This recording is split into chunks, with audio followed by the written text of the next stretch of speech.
Super 8 से semifinal तक पहुंचने का कड़ा इम्तिहान। पाकिस्तान और इंग्लैंड में से किसी एक की जीत और हार का बनेगा गोवा कैनेडी का मैदान। सेमीफाइनल के दरवाजे की चाबी आज के मैच में है छुपी। कौन होगा फातेह? ग्रीन शर्ट्स और इंग्लिश टीम आज एक दूसरे से टकराएंगी। मैच पाकिस्तानी वक्त के मुताबिक शाम 6:30 बजे बराह रास्त नशर किया जाएगा। मैच से कबल शाहीनों की खूब प्रैक्टिस, बैटिंग, बॉलिंग और फील्डिंग पर तवज्जो मरकूज। आईसीसी ने T20 वर्ल्ड कप के सेमीफाइनल का शेड्यूल तब्दील कर दिया। पाकिस्तान सेमीफाइनल के लिए क्वालिफाई करे या नहीं। श्रीलंका के क्वालिफाई करने पर पहला सेमीफाइनल कोलंबो में खेला जाएगा, चाहे मद्देमुकाबल भारतीय टीम हो या कोई और। आईसीसी की जानिब से सुपर 8 मरहले की तकमील के बाद तमाम स्टेक होल्डर्स को भेजे गए अलामिया में सेमीफाइनल्स के इंतजामात की वजाहत। अगर पाकिस्तान सेमीफाइनल के लिए क्वालिफाई करता है तो वो 4 मार्च को कोलंबो में सेमीफाइनल 1 खेलेगा।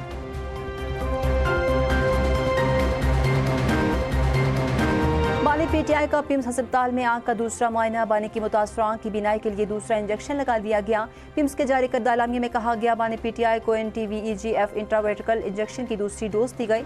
एग्जीक्यूटिव डायरेक्टर पिम्स के मुताबिक बानी को अडेला जेल से अस्पताल मुंतकिल किया गया। प्रोसीजर से कबल तिबी बोर्ड का बानी का तफसीली मुआयना, ECG और कार्डियोग्राफी नॉर्मल करार। बानी को रजामंदी के बाद ऑपरेशन थिएटर में तयशुदा प्रोटोकॉल के तहत इंजेक्शन लगाया गया। डॉक्टरों के मुताबिक बानी की बीनाई में मजीद बेहतरी आई है।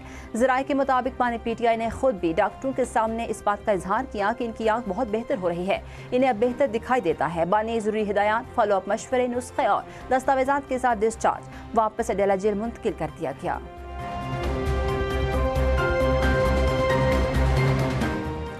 बानी पीटीआई के तिब्बी मुआयने के बाद इत्तला दी गई। बानी की आंख का फॉलोअप प्रोसीजर किया गया।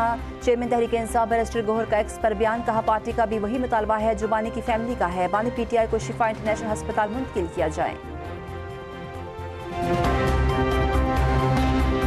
तारिक फजल ने बानी पीटीआई की आंख के दूसरे तिब्बी प्रोसीजर की वजाहत कर दी। एक्स पर पैगाम में कहा हुकूमत ने तमाम कानूनी और इंसानी तकाज़े पूरे करते हुए बानी पीटीआई को पिम्स मुंतकिल किया। पहले प्रोसीजर के बाद बीनाई में बेहतरी आई थी, जिसके बाद माहिर मुआलजी ने दूसरे प्रोसीजर की सिफारिश की। दूसरा तिब्बी अमल कामयाबी से मुकम्मल किया गया और मेडिकल टीम की क्लियरेंस के बाद बानी को दोबारा अडेला जेल मुंतकिल कर दिया गया। बानी पीटीआई को तीसरा इंजेक्शन 24 मार्च को लगाया जाएगा। हर कैदी को कानून के मुताबिक तिब्बी सहूलियात की फराहमी रियासत की जिम्मेदारी है। बानी पीटीआई की सेहत का मामला। पीटीआई मेंबरान का सुप्रीम कोर्ट के बाहर फिर एहतजाज। अपोजिशन लीडर सेनेट अलामा राजा नासिर अब्बास, फैसल जावेद एहतजाज में मौजूद। आमिर डोगर, शानदाना गुलजार, शाहिद खट्टक और आजम स्वाति भी एहतजाज में शरीक।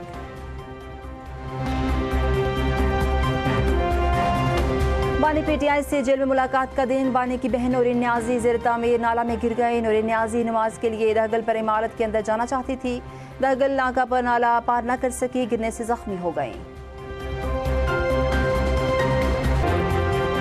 बानी पीटीआई का एक्स अकाउंट बंद करने की दरख्वास्त। इस्लामाबाद हाई कोर्ट ने फ्रीकेंस से आइंदा समात पर हतमी दलाइल तलब कर लिए। अदालत ने इस्तफसार किया बानी और पीटीआई की जानिब से जवाब जमा क्यों नहीं कराया गया। वकील ने मौक़िफ़ अपनाया, पहले जेल में मुलाकात की इजाज़त दी जाए, फिर जवाब जमा कराया जाएगा। जस्टिस अरबाब मोहम्मद ने ताहिर ने मुकालमा करते हुए कहा आप भी इस केस में फरीक हैं, देख लें कि आप जवाब फाइल करना चाहते हैं या नहीं। अदालत ने रिमार्क्स दिए, जेल में मुलाकात से मुताल्लिक हिदायत पर अमल होना चाहिए।